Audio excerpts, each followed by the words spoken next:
본격적인 토론 들어가기 전에 요즘 특이한 현상이 있습니다. 노희부 변호사. 네. 유튜브 채널마다요. 예전에는 신문방송에서 보도한 내용을 추가 취재하거나 맞아요. 분석하는 데 이렇게 집중했는데 야 이제 정말로 취재에 다 뛰어들어서 레거시 미디어가 그렇죠. 경쟁을 하고 있어요. 놀라운 변화입니다. 아니 그리고 사람들이 훨씬 더 잘 믿어요. 유튜브에서 나오는 정말 취재를 해서 직접 생생하게 들려주니까 오히려 레거시 미디어는 뭔가 좀 압력을 받았을 거야. 내지는 뭐 정치권에 뭔가 있을 거야. 이런 생각 때문에 그런지 유튜브에서 나오는 말은 훨씬 더 믿음이 좀 더 가는 그런. 특히 스픽스는 정말 믿음이 가는.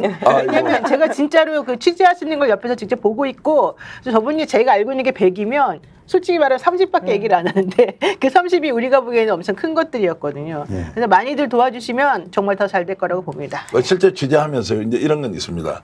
약간 바람 잡듯이 이야기해야 법적으로 좀 피해가고 그렇죠. 우리가 기자들을 뭐 10명, 20명 때리고 취재하는 게 아니어서 그렇죠. 취재원 보호 문제도 있고 한데 뇌피셜로 하는 것 같지만 실제로 취재된 내용이 많다라고 하면서 스픽스는 봐주면 좋을 것 같고요. 또 예를 들어 제가 김성두 평론가 같은 분한테 정보를 취합하고 야 이거 김성두가 얘기했습니다 라고 하는 순간 신뢰관계가 다 깨지는데 근데 어떤 또 방송은 아예 김성수가 말했어라고 드러내 버리더라고요. 이런 데서 이제 공익적 가치로서 국민의 알 권리가 어느 정도 중요하냐 네. 아니면은 취재원을 보호해야 한다는 언론의 윤리 사이에 이제 갈등도 하기도 하는데 어쨌든 본인이 특종 전문 유튜브로서 이런 현상을 어떻게 보시는지 설명 한번 해주시죠. 그러니까 또 이제 문화평론가 모드로 다 들어가서 지금 현상은 그러니까 레거시와 그다음에 언더컬처, 언더미디어를 구분하는 것 자체가 이제는 무의미한 시대가 되어버렸고 특히나 지금 유튜브라고 이렇게 폄하하면서 이번에 검찰도 그 뉴탐사라든지 서울의 소리를 갖다 기소할 때 보니까 유튜버라고 하는 말을 계속 쓰더라고요. 폄하하기 위해서 쓰는 이런 말들이 결코 폄하가 아니라 오히려 경쟁력 있는 그런 인터넷의 기자들을 의미하는 말로써 이제 변하고 있는 그런 상황인 것 같아요. 그래서 특히 이제 시사라든가 정치를 다루고 있는 그런 유튜버들은 적극적으로 취재에 나서고 자기만의 취재원들을 갖다 확보하고 있고 그 취재원들에게 더욱더 속 깊은 얘기들을 갖다 듣기 때문에 어떤 면에서는 고르고 골라서 정말 밸류가 있다라고 생각하는 것만 내보내는 그런 레거시보다도 더 재미나고 풍성하게 얘기를 갖다 들을 수 있어서 신뢰성을 더 높이 인정받고 있는 거 아니냐. 그래서 이제는 완전히 뒤바뀐 세상이 됐다 이렇게 볼 수 있겠습니다. 완전히 뒤바뀌었다. 이렇게 규정해도 되겠습니까? 그렇습니다. 지금 가장 영향력 있는 그런 매체가 지상파가 아니에요. 지금 지상파에서는 MBC가 가장 영향이 있다고 그러잖아요. MBC와 버금가는 힘을 갖고 있는 게 예를 들어 뉴스공장이라든가 또 스픽스라든가 이런 팀들이 되니까 그러니까 이제는 뭐 지상파 부럽지 않은 특히 종편이 여태껏 열심히 이렇게 돈 쳐들여가지고 이렇게 해놨는데 뭔가 우리가 뺏긴 것 같아 이런 느낌이 오게끔 만드는 그런 상황이 됐다는 거죠. 아니 지난번에 그 유튜버나 이런 그러니까 보통 이제 종편들도 다 유튜브로 공개하고 방송을 하니까 플레이 보든가 뭐 그런 게 있더라고요. 거기 보면은 동접자 수 1, 2, 3, 4 등이 다 MBC 뉴스 빼놓고는 다 유튜브 방송이었어요. 그러니까 그런 걸 보면은 현실적으로 사실 말을 조심히 하고 이게 정말 누구로부터 취재한 거다라는 말을 안 밝힐 뿐이지 이분들이 책임감이 있기 때문에 특히 지금 스픽스는 100만이 거의 다 돼가고 있지 않습니까? 99만이 넘었기 때문에 그런 상황이라고 하면 구독자를 그렇게 많이 갖고 있는 그런 매체에서 어떻게 함부로 말을 하겠어요. 그러다 보니까 정말 열심히 취재를 하고 있고 또 명예훼손으로 고소도 정치로부터 많이 압박당하고 그러니까 그걸 좀 피하기 위해서 마치 아닌 것처럼 뇌피셜인 것처럼 말을 조금 이렇게 만들지만 실질적으로는 그게 다 취재한 내용이더라. 이런 거 다 아실 것 같아요. 한 말씀 좀 드리고 싶은 게 얼마 전에 그 서울의 소리의 이명수 기자가 김건희 씨 그 계산체 그거 하는 취재 관련돼서 얘기를 하는데 제보를 듣고 거의 뭐 잠복 형사처럼 몇 날 며칠을 계속 그렇게 취재를 했다 그러더라고요. 그런 걸 보면서 아까 말씀하셨을 때 이제 뭐 유튜버 하지만 사실 지금 레거시 미디어와 차이가 없다 사실. 취재와 관련돼서 굉장히 치열하게 하고 있고 굉장히 오랜 시간 동안 치밀하게 다 검토를 하면서 지금 이 김건희 씨 관련된 이런 각종 의혹들이 다 나오는 거 아니겠습니까? 그렇기 때문에 언론과 관련된 부분에 있어서는 이제 판도가 좀 달라졌다. 도리어 레거시 미디어들이 분발하고 긴장해야 되는 상황 아닌가. 괜히 권력의 눈치를 봐서 이것저것 걸러내지 말고 정말 정의를 위해서 대한민국을 위해서 언론이 뛰어야 될 상황입니다. 진짜. 근데 꼭 말씀드리고 싶은 게 짧게 지금 심우정 검찰총장이 취임사에서 희한한 얘기를 했어요. 그러니까 경제범죄를 얘기하면서 뒤에 시작은 경제범죄로 시작했잖아요. 뒤에는 사이버레카로 끝납니다. 그러면서 그 사이버레카라고 하면서 염두에 두었고 블랙리스트에 올라 있다고 하는 그런 그 매체가? 리스트를 제가 제보를 통해서 확인했는데 1등이 뉴탐사예요. 네. 2등이 서울의 소리고. 네. 그러니까 지금 사이버레카라고 하면서 사실은 뉴탐사나 서울의 소리를 치려고 하는 그런 계획을 혹시라도 검찰총장이? 대검이 갖고 있다면 이거는 나중에 더 큰 그런 파장으로 그 국민들의 분노를 맞닥뜨리게 될 거라고 말씀드리고 싶고 이 그 유튜브 언론사들의 좀 약점이라고 한다면 법무팀이라든가 이런 것들이 좀 약해서 이런 공격에 취약할 수가 있거든요. 그래서 공격이 들어왔을 때 또 태도가 갑자기 변한다거나 논조가 달라지는 일들이 또 유튜버에서도 벌써 일어나고 있다. 이런 점들은 좀 기억하셔야 될 것 같습니다. 많은 분들이 유튜버 이야기하니까 또 관심 가지고 의견을 주시는데 하평파님, 안진현님, 의균님 뭐 여러분들 이렇게 이제 의견 주셔서 고맙고요. 노희 변호사가 이제 그 뉴스토마토 진행도 하셨지 않습니까? 네. 자, 지난번에 서울의 소리에서 김건희 여사 명품백 나왔을 때는 다 겁먹고 보도도 안 했습니다. 그 다음날 아침에 스픽스가 가장 먼저 나서가지고 심층 취재, 분석 그리고 토론을 매일 이어가면서 저희들이 이제 후속으로 따라갔는데 며칠 뒤에 이제 JTBC가 잠깐 다루고 그것도 별로 안 좋게 다뤘어요. 팩트를 전달하는 것이 아니라 이런 이야기가 있는데 정도로 흘리면서 약간은 왜 보도를 저렇게 하지라고 생각했는데 이번에는 네. 뉴스토마토 보도 이후에 뭐 다 따랐습니다. 이제 이걸 뉴스토마토가 대형사가 아니지 않습니까? 그렇죠. 중형사라고도 좀 하기도 어려운데 이런 인터넷 경제 전문 매체가 유튜브 채널을 통해서 또는 보도를 통해서 하는 것도 이제 다 따라가더라라고 하는 것은 격세지감 엄청나게 많이 바뀌고 있다. 지금 환경이 미디어 환경이 이렇게 보는데요. 뉴스토마토 처음에 제가 방송할 때요 구독자가 15,000명이 안 됐었어요. 근데 제가 40만 넘기고서 이제 그만뒀는데요. 지금 50만 넘었거든요. 54만 넘었더라고요. 네. 그런데 그 뉴스토마토에서 처음에 이제 핍박받고 천공 때문에 예. 기자들이 맞습니다. 막 고소당하고 용산에서 쫓겨났죠. 네, 네, 그랬었잖아요. 맞습니다. 네, 그 쫓겨났는데 그 이후에 사실 이제 절치부심하고 여러 가지 측면에서 정말로 책 안 잡히고 제대로 보도하려고 노력을 많이 했고 그것의 일환으로 이번에 나온 게 이제 명태균 씨 얘기였단 그렇죠. 말이에요. 근데 처음에 명태균 씨 얘기 나왔을 때만 해도 사실은 처음에 안 받았어요. 안 받았죠. 다른 언론사에서 한 일주일 맞아요. 정도는 받고요. 그거를 제일 먼저 터뜨린 데가 스픽스예요. 네, 우리는 후속 취재도 네. 또 우리가 따라갔죠. 예, 여기서 처음에 이제 그 장성철 소장이 MC가 누구냐부터 시작해가지고 명태균 여기서 예술이다 이거부터 이제 말했고 따라갔죠. 그리고 예. 난 다음에 정견 평론가가 직접 자기의 네트워크를 활용해가지고 다 전화했어요. 직접 취재를 했죠. 예, 그래가지고 그거를 또 자신 있게 말을 못하고 저 자리에 앉아가지고 조금만 애매하게 말하는 바람에 우리가 그냥 세게 못 붙였는데 그리고 난 다음에 이제 다른 언론사들이 붙었어요. 네. 그래서 지금 여기까지 오게 된 거고 이제는 서로 너도 나도 앞다퉈서 지금 하고 있죠. 이제 하나만 예를 들면 그 당시에 이제 명태균 씨가 여론 조사를 통해서 뭔가 등수를 바꿀 수도 있다라는 걸 맞아요. 이야기는 한 5일쯤 뒤에 MBC가 받았죠. 그 내용을 받은 게 아니고 자기들도 질의해 보니까 확인이 된 거예요. 확인이 된 거예요. 이제 그런 이제 상황들이 어쨌든 유튜버든 지상파 종편이든 이제 경쟁 체제로 갔다. 그리고 생각보다 유튜버 운영자들이 또는 소속돼 있는 PD 기자들이 굉장히 발빠르게 활동하고 있다. 네. 또 하나 더 바뀐 건 이런 것도 있어요. 제보가 들어오기 시작했다는 거예요. 제보가 들어오기 시작했는데 레거시 미디어에 가면 안 다뤄줄 것 같은 안 거예요. 다루지. 네. 근데 유튜브에 오면 확실히 긴 시간 동안 다뤄주기 그렇죠. 때문에 그렇죠. 연락을 하는 이런 현상도 정말 많이 바뀐 것이다 이런 생각이 듭니다. 완전 다른 부분이네요. 대표님도 좀 어떻게 이쪽으로 유튜브 쪽으로 이제 활동을 지금 이제 하시려고 들어와야죠. 마음을 먹고 있는데 자 어쨌든 지금 2,400분이 들어와 계십니다. 힘이 납니다. 요즘 많은 분들이 이렇게 관심 주시고 응원 격려해 주시는데 뉴스토마토의 선전에 여러분들 박수 보내주시기 바라고요. 자 여러분 좀 이따가 소개해드리기로 하고 본론 들어가야 되겠습니다. 와 오늘 바쁘게 달려야 하는데요. 재밌는 내용들 준비하고 있습니다. VIP 경로설 시작해야 하는데 오늘 제가 주목했던 것은 민주당 한민수 대변인의 경로설에 대해서 아무런 답변을 하지 않은 것에 대한 논평이었는데요. 먼저 한번 들어보시겠습니다.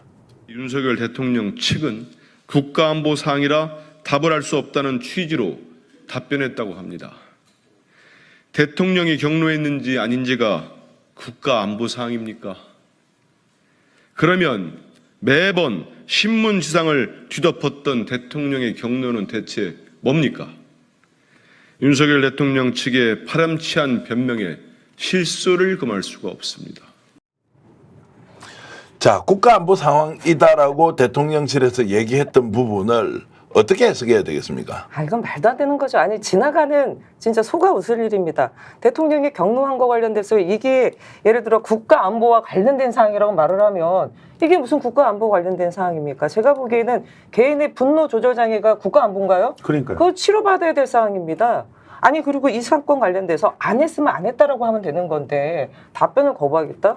이거는 자체를 인정한 거 아닙니까? 경로 자체를 인정한 거거든요. 근데 그것과 관련돼서 변명도 변명이라고 된 것이 국가 안보와 관련됐다? 말이 안 되는 거죠. 그동안에 그 국가 안보와 관련했다 그 말이 안 되는 게 그동안에 대통령이 격려했다는 기사를 우리가 한두 번 봤나요? 그러니까 대통령실에서 또 나온 말들이 많았잖아요. 그럼요. 네. 그 본인들 스스로가 대통령이 격려했습니다. 이런 얘기를 맨날 해놓고 실제 법원에서 물어보니까 안보사항이라서 격려했는지 안 했는지 말해줄 수 없어요. 이거는 스스로가 자백한 것밖에 사실은 안 되는 거거든요. 사실은 대통령의 경로가 국가의 안위에 굉장히 큰 역할을 하는 경우가 생길 수 있어요.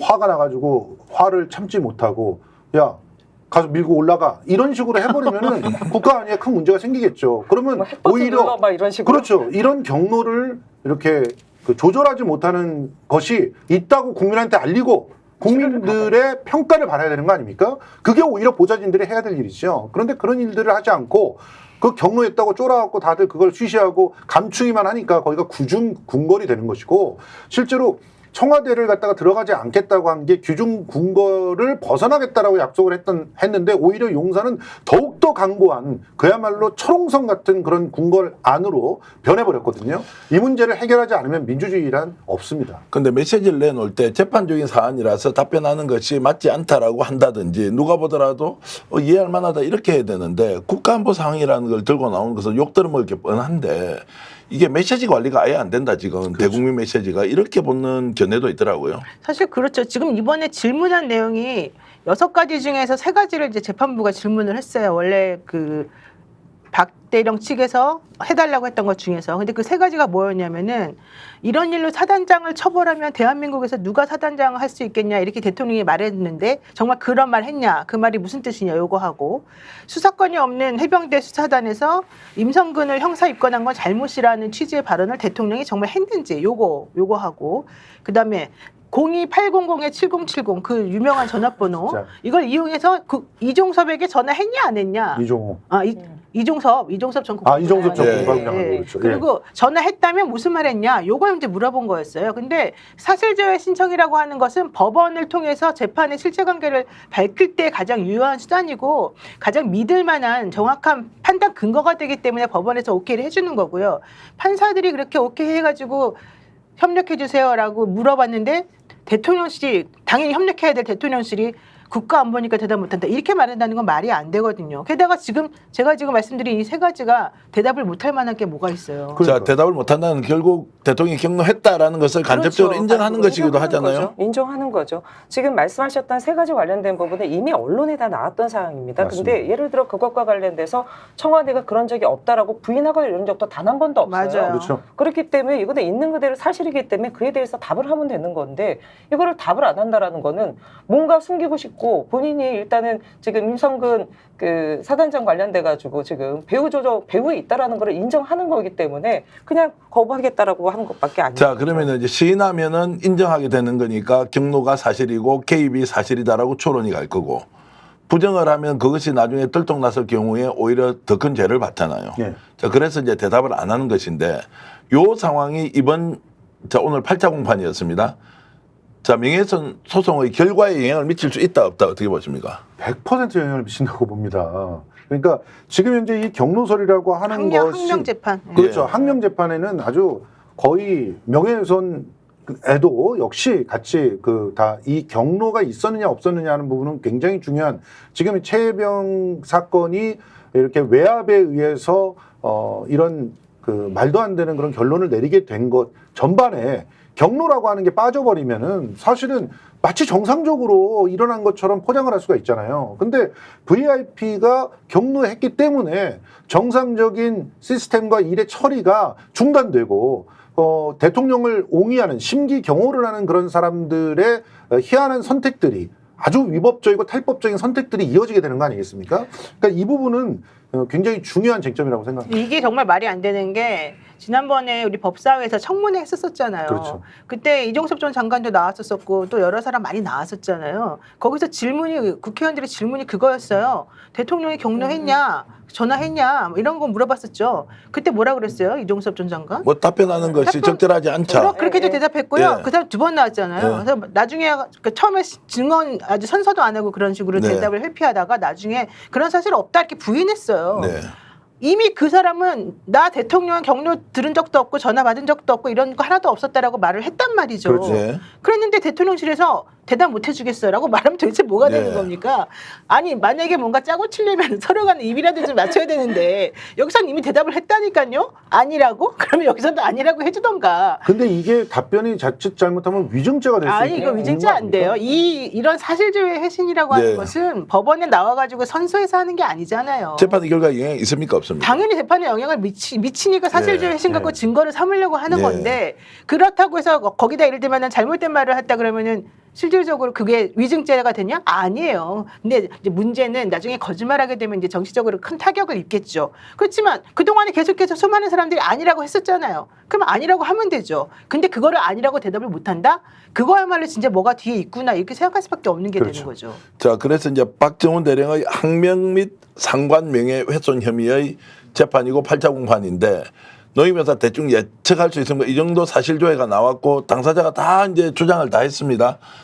법원에서 이제 군사법원에서 판결을 선고를 내릴 가능성이 있다. 네, 저는 이거 당연히 무죄라고 봅니다. 네. 그 명예훼손도 마찬가지고 항명도 마찬가지입니다. 실질적으로 어떠한 종류의 항명을 어떤 식으로 했느냐, 뭐라고 대답하겠습니까? 예컨대 우리가 이제 명령 공무원이든 누구든 간에 위법한 상관의 명령에는 복종하지 않을 의무가 있다고 되어 있어요. 근데 실질적으로 여기서 말하고 있는 것이 그러면 위법한 명령이었냐 아니었냐, 실제 그런 종류의 뭔가 하달된 뭐가 있었느냐, 이제 이런 걸 다 따져봐야 되겠지만 그렇죠. 지금까지 나온 수많은 이 증거들을 살펴보게 되면 박정훈 대령이 뭘 잘못했는지는 하나도 안 나와 있거든요. 그러니까 검찰이 주장하고 있는 공소 사실 중에서 어떤 부분이 명예훼손을 첫 번째 했다는 건지, 또 어떤 부분에 대해서 말을 안 들었다는 건지 현실적으로 따져보게 되면 아무런 저는 답이 없다고 봐요. 그래서 이런 거 같은 경우는 요증 사실에 대한 입증이 부족하다.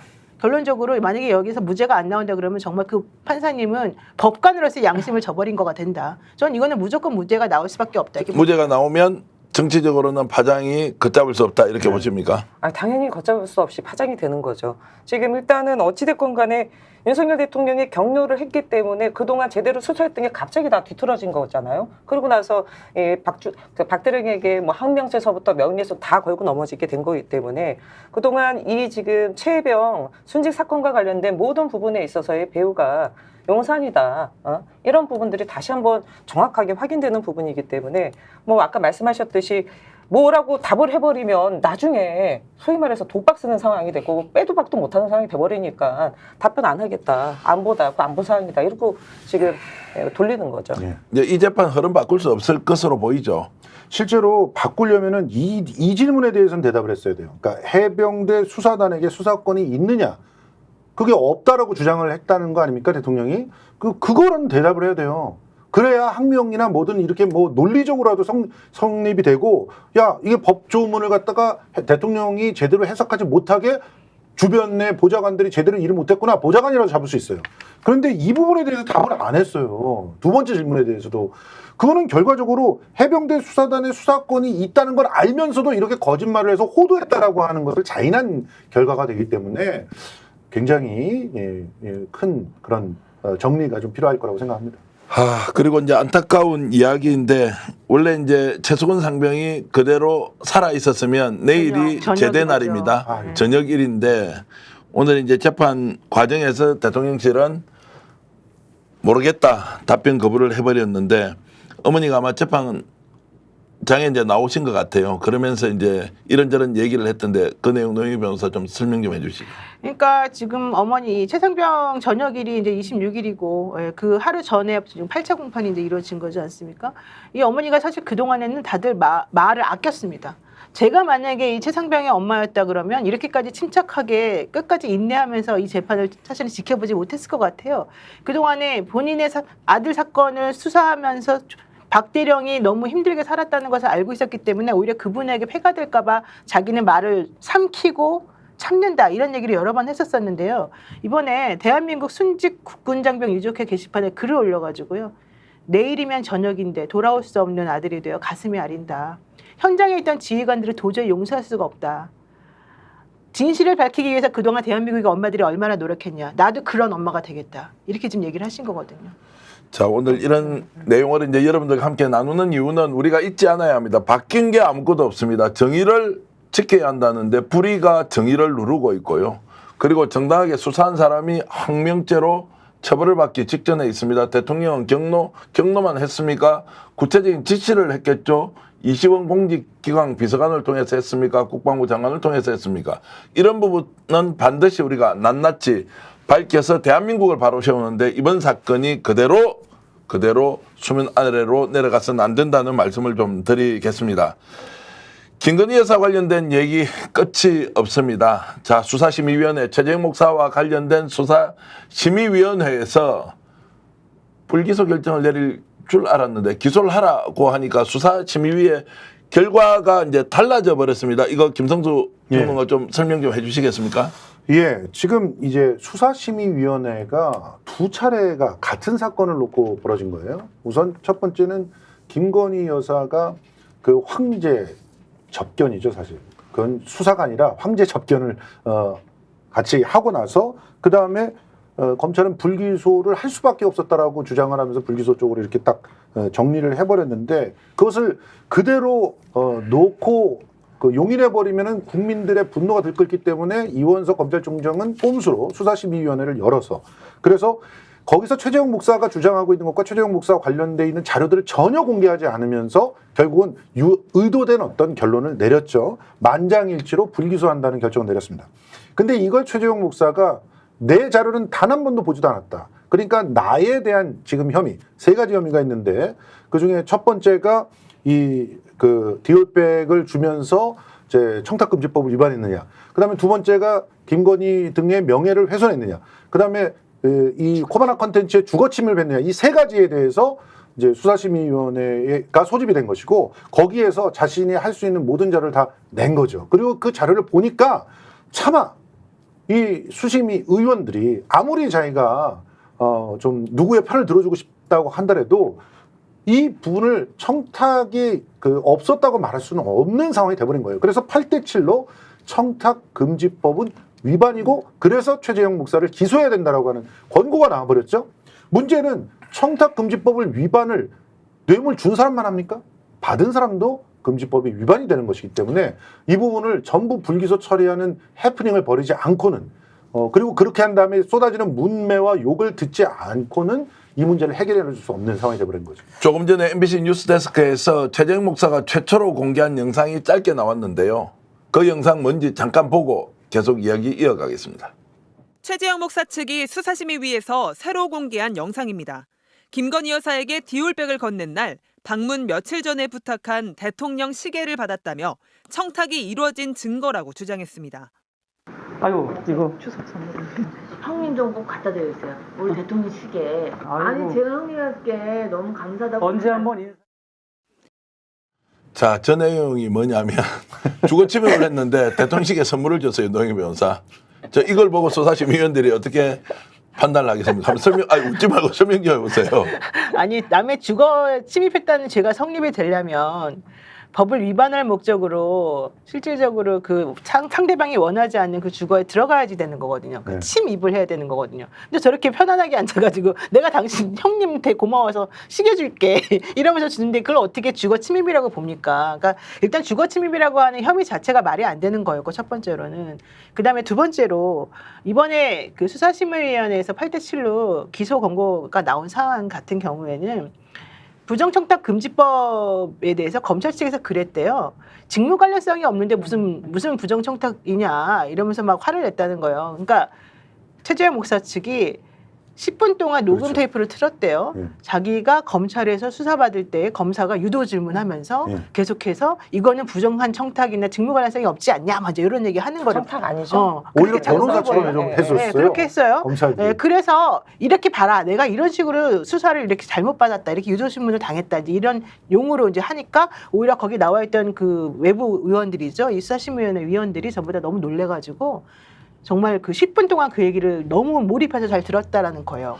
그리고 더 중요한 거는 실질적으로 부정청탁금지법의 법 취지는요, 뇌물죄 같은 거가 너무 입증하기가 어렵고 너무 힘들기 때문에 직무 관련성이나 대가성 이런 거 없이도 일정 금액 이상의 물건이나 뭐 금품 같은 걸 받게 되면 거기에 대해서 그냥 하지 말아라. 그거는 처벌받을 수 있는 대상이다. 이걸 하려고 만든 게 부정청탁금지법이었거든요. 그렇죠. 그래서 그 취지를 최재형 목사 측에서 설명했다는 거예요. 검사에게.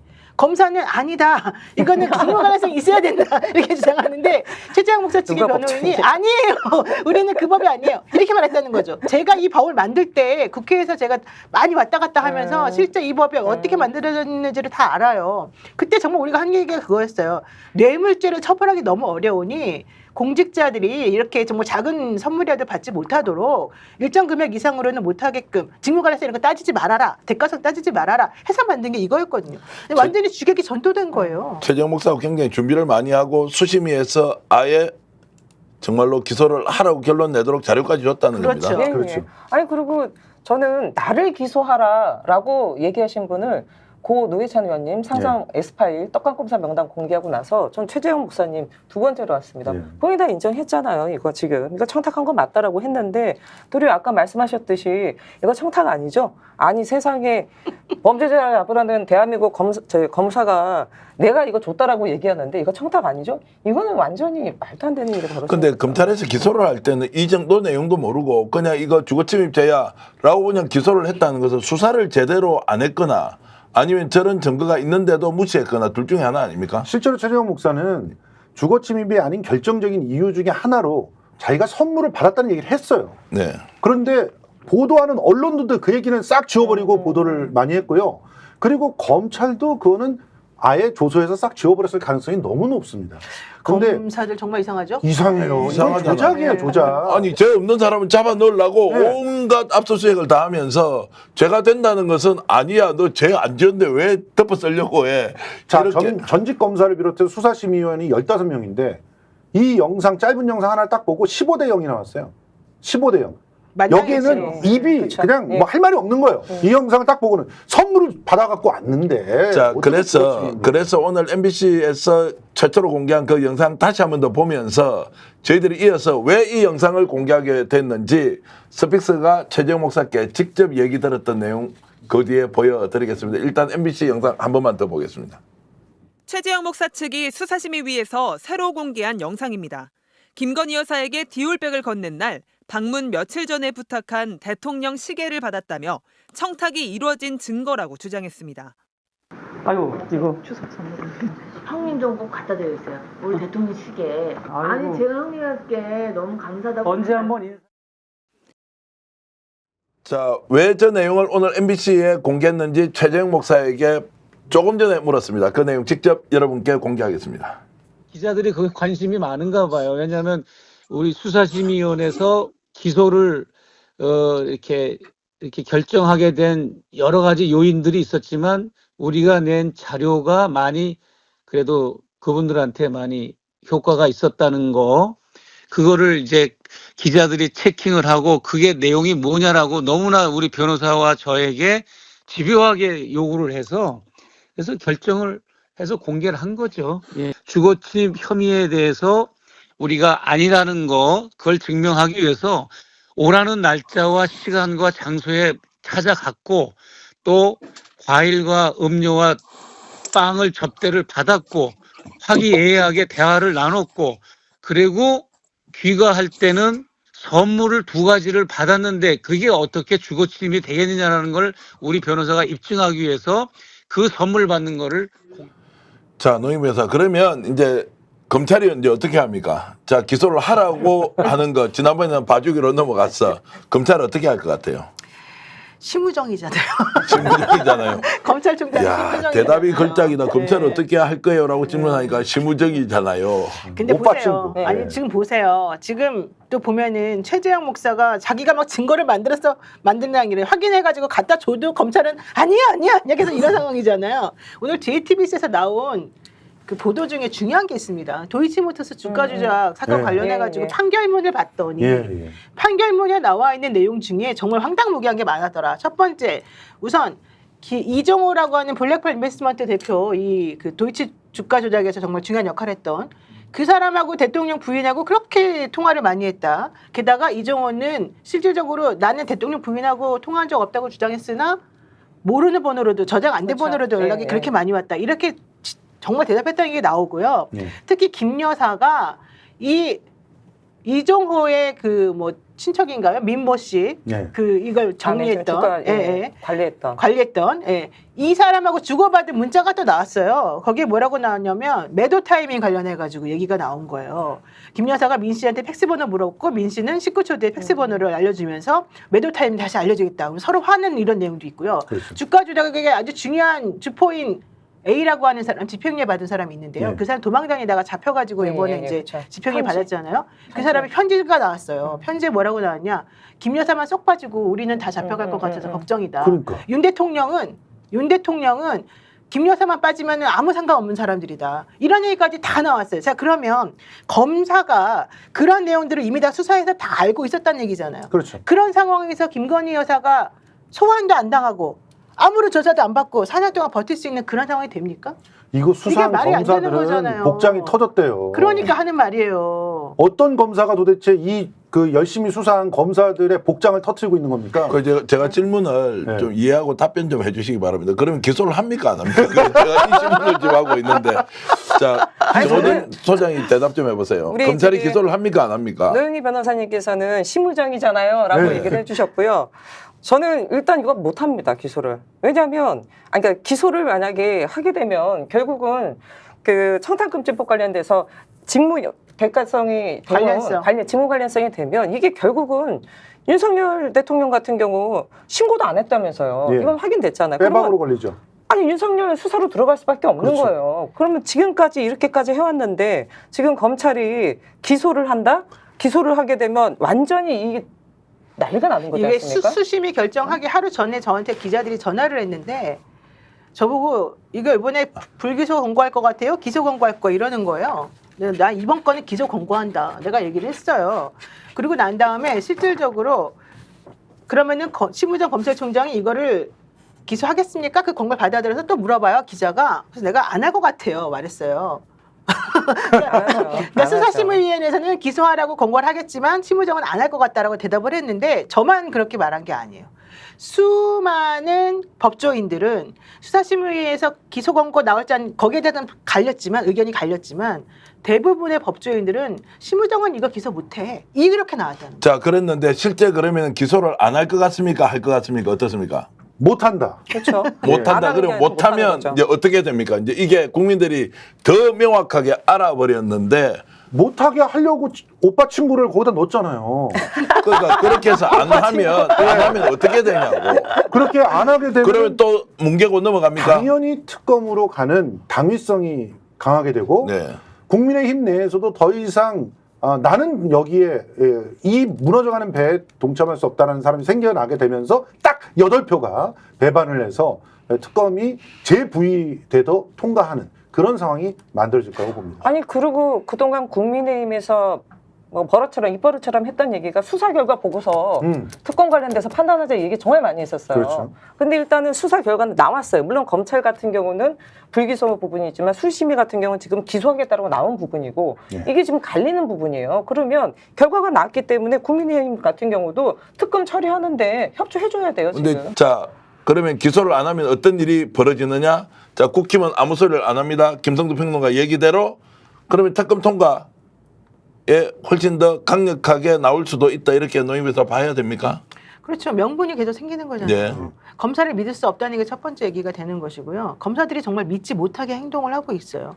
지금 민주당을 비롯한 야당에서 이 검사들이 이렇게 잘못하면은 우리 법으로 이거 하겠다라고 하면서 그냥 검찰청 아예 없애자 이런 얘기까지 지금 네, 나와요. 그렇죠. 그래서 네, 수사는 중수청에서 하고 네. 기소는 기소청에서 하고 검사하지 말아라 이런 그렇죠. 얘기가 지금 나오거든요. 그러니까 현실적으로 지금 상황이 무슨 상황인지를 알아야 돼요, 검사들이. 네. 근데 검사가 모르지 않아요.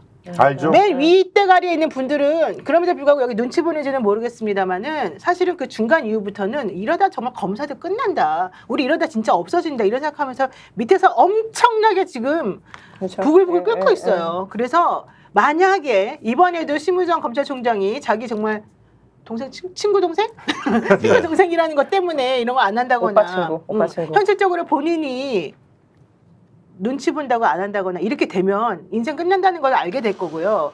지난번에 그래서 검사들 중에서 눈치 보다가 사람들 이제 끝까지 간 사람 되게 많았는데 예. 이렇게 되면 국민들이 들고 일어날 거다. 이렇게밖에 말하고. 노희 변호사가 확실히 유튜브 쪽에 적응을 많이 하고 계시네요. 왜요? 전문 용어를 조금 전에 사용하셨는데 본인도 은연중에 자연스럽게 나오는데 윗대가리라는 표현.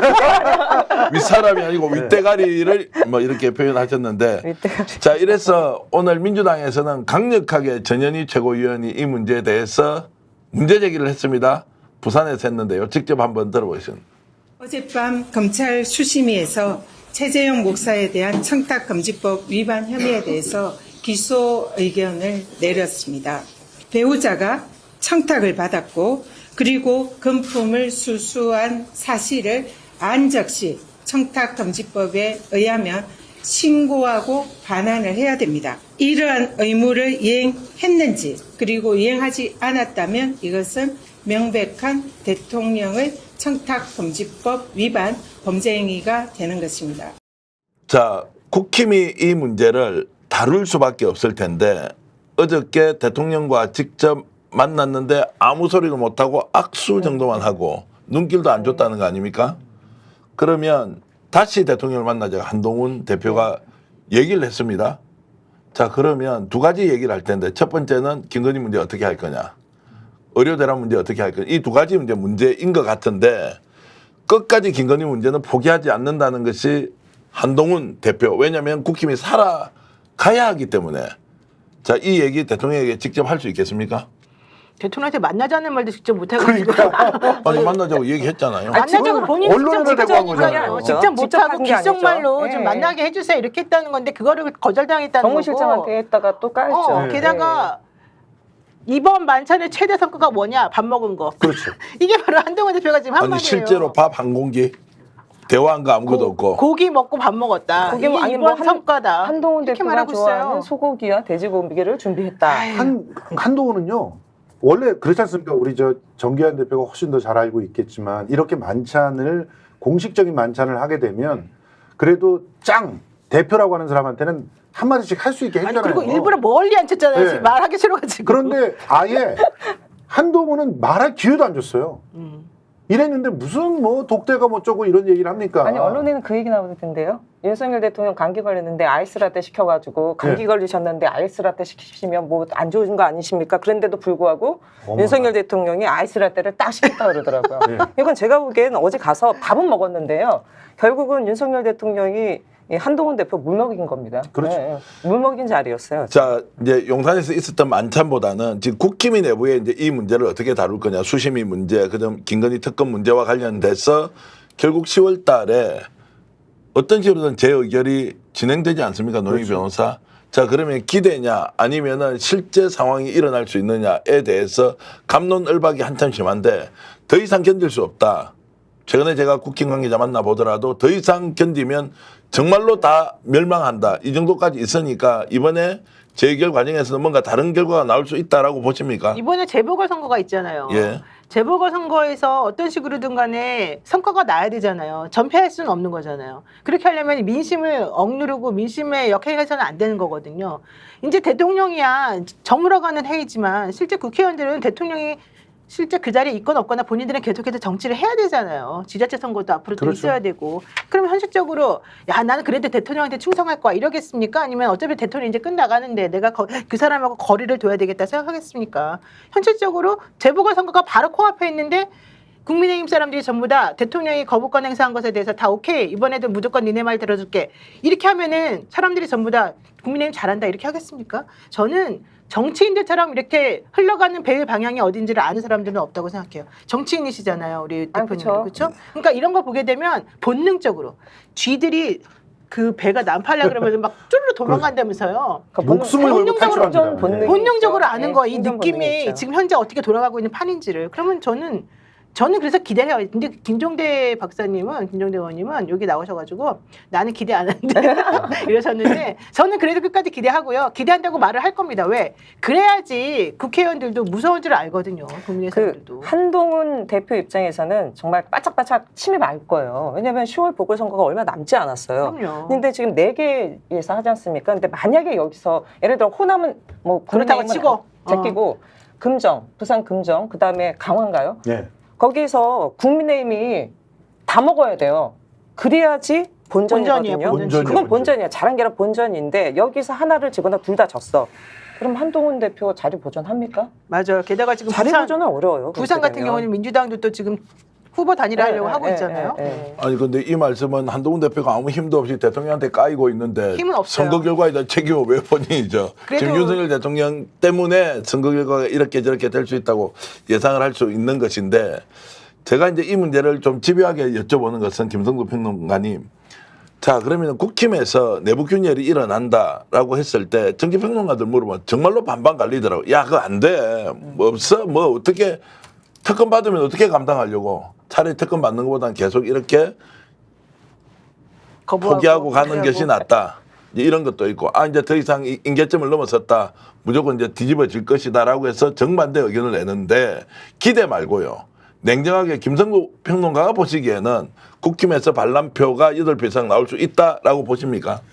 너무 잘 아시지만. 저 잘 몰라요. 근데 우리나라의 특별한 선거와 관련돼 있는 그런 관행들을 보시자고요. 예. 기본적으로 그 지방 의원들이 수직 계열화 되어서 그래서 그 국회의원을 위해서 뛰지 않는다면 국회의원들이 과연 자기가 아무리 유리한 지역구라도 거기 가서 국회의원을 할 수 있을까요? 당선이 안 됩니다. 특히나 국힘 같은 경우는 수직 계열화가 아주 극심해요. 지금 민주당은 그나마 아래로부터 개혁이 일어나면서 수직 계열화가 깨지고 있잖아요. 당원들과 직접 소통하는 그런 형태의 문화로 바뀌고 있는데 국힘은 여전히 계열화되어 있는 데서 심지어는 돈 먹다가 지금 검찰이 수사를 안 해서 그러고 있지. 지금 뭐 김연아 의원을 비롯해가지고 다 수사 들어가서 다 난리가 나야 되는 사람들 아닙니까? 그런데 지금 지방선거가 2년이라 그러지만 순식간에 다가옵니다. 지금서부터 준비를 해야 돼요. 지금서부터 준비하지 않으면 그러면 자기가 챙겨야 되는 사람들 또 자기가 이미 그 밑에 풀뿌리 조직을 갖다가 건설하고 있던 사람들 이 사람들 다 박살납니다. 그러면 자기도 날아가는 거예요. 직업이 사라져요. 그거를 감내할까요? 저는 분명히 딴 건 몰라도 강력한 힘이 있어서 공천을 내리꽂아서 해준 그런 사람들이야 뭐 내가 된 거는 풀뿌리 조직이 아니라 여사님 때문이야 이러고 있을지 모르겠지만 그렇지 않은 사람들 최소한 국힘에 30명은 있습니다. 그 30명들은 자기가 이 정권이 끝장나도 나는 국회의원을 해야 되기 때문에 그 국회의원을 하는 방법을 어떻게든 선택을 할 거라고 봅니다. 자, 김건희 특검 통과된다고 보시는 거죠. 그렇죠. 예. 김건희 여사 문제를 어쨌든 여기서 해결하지 않으면 안 된다는 소리가 지금 국민의힘 내부에서 계속 나오고 있어요. 많이 나오고 있어요. 다 나와요. 예, 그래서 예컨대 지금 이채 양명주라고 안 그래요. 이채 양명공주라고 공주. 그래요. 예. 예, 공천 개입에 대한 얘기가 계속 나오고 있지 예. 않습니까? 게다가 지금 국민의힘의 많은 의원들, 김영선 의원뿐만 아니라 다른 사람들도 지금 돈 줬다는 얘기가 계속 나오고 있어요. 그럼요. 그런 게 지금 한두 개가 아니에요. 그리고 안철수 의원, 뭐 명태균은 모르네 이런 말 했지만 결국 아는 걸로 다 나오고 있지 않습니까? 이런 걸 따져보게 되면 국회의원들이든 정치인이든 국민의힘 당에서 현재 무슨 당직을 갖고 있든 아니든 내가 살기 위해서 혹은 우리 당이 살기 위해서는 이 사람을 버려야 된다. 예. 손절하는 시기가 오죠. 당연히. 국회의원들 같은 경우는 표결은 실명제입니다만 이런 부분 같은 경우는 무기명 투표예요. 그렇죠. 제 의견은 네, 무기명 투표의 특징이 뭡니까? 이름표가 없어요. 누가 누구 찍은지 모릅니다. 투표용지는 이름표가 없기 때문에 지금 엄청나게 부글부글함에도 불구하고 누구 하나가 나서서 깃발 드는 사람이 없다 보니까 사실 이러고 있는데 뭐 제가 보기에는 한동훈 대표도 다시 독대 요청했다가 속된 말로 깔 것 같아요. 등등 계속 이게 반복되면 분명히 죽방에 구멍 하나 뚫려서 팡 터지듯이 터질 수밖에 없어요. 자, 뒤집어질 수 있다라고 세 분이 공통적으로 말씀하시는 걸로 알겠습니다. 이제는 양파처럼 계속 나와요. 나는 이 시점이 되게 중요하다고 보는데 우리가 지난번까지 뭐라고 일주일 전까지만 해도 뭐라고 했냐면 언론이 안 받쳐준다. 네. 우리들이 얘기했는데 지난번에 박근혜 탄핵 어떻게 시켰냐. TV조선이랑 조선일보, JTBC 얼마나 활약했냐. 언론이 움직여야지 된다. 이 얘기 했었거든요. 네. 그때까지만 해도 언론이 잘 안 움직였는데요. 김건희 여사가 마포대교 간 다음부터 언론이 움직여요. 예. 마포대교 간 다음에 이번에 그 어제 만찬 사진 4장 나왔대요. 근데 마포대교 사진 18장 나왔대요. 맞아요. 그 이후로 계속 지금 김건희 여사 얘기가 안 나오는 적이 없어요. 네. 다 부정적인 이슈예요. 우리들이요 이거 보면 안 시켜도 돼요. 좀 있으면 어차피 그때쯤 가면은 정말 산을 이룰 거예요. 네. 부정적인 뉴스가 걱정하지 마세요. 우리는 일단 발음 빠뜨리고 있습니다. 하여튼 여러분들 알아주시고요. 금모래님, 송김포님, 안진현님, 양우재님, 블루나인님, 그리고 제이님, KYP님, 아이고 고맙습니다. 의균님께서도 좋은 의견 주셨고요. 그리고 이호영님께서 이상한 글을 올려주셨는데 조선일보에 하야 성명을 냈대요라고 하는데 이게 이게 조갑재 예.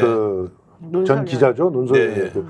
이 조갑재 씨가 조선일보에 광고를 낸 걸로 알고 있습니다. 광고를 냈는데 하야하라. 하야라고? 대통령 더 이상 국민들의 소리를 듣지 않을 거면 하야하라. 이렇게 했고 그거를 또 중앙일보 논설위에 받았어요. 아니 그리고 조선일보 사설이 요즘 계속해서 김건희 그렇죠. 이슈를 지금 빨고 있어요. 예. 현실적으로 지금 언론사들 중에서 진보들만 움직이고 있는 게 아니에요. 네. 동아일보 사설도 동아일보는 그랬습니다. 지난번 대선하기 네. 전부터 총선 전부터 그랬었고요. 그 다음에 중앙일보 슬슬 움직였죠. 이제 조선일보가 여기 지금 되게 적극적으로 참여하고 있어요. 네. 이거 되게 고무적인 상황이고 JTBC 보세요. 요즘 계속 단독지잖아요. 자, 그 말씀을 조금 더 우리가 확대하면은 이제 결국 김건희 여사 문제는 어떤 식으로든 정리해야 한다. 그렇죠. 대통령이 김건희 여사 문제를 별도 처리하라라고 압박을 넣는 걸로 보면 되겠습니까? 네, 예, 맞습니다. 아니 조갑재 씨가 그렇게 했다라는 거는 이게 그냥 일이 아니거든요. 그럼요. 보수 진영 내에서도 더 이상 못 찾겠다. 이러다가 정말 보수 전멸되는 거 아니야? 다음 대선은 없다. 예. 그거를 제가 보기엔 판단하신 것 같아요. 언론인 출신으로 국힘에 가 있는 최고위원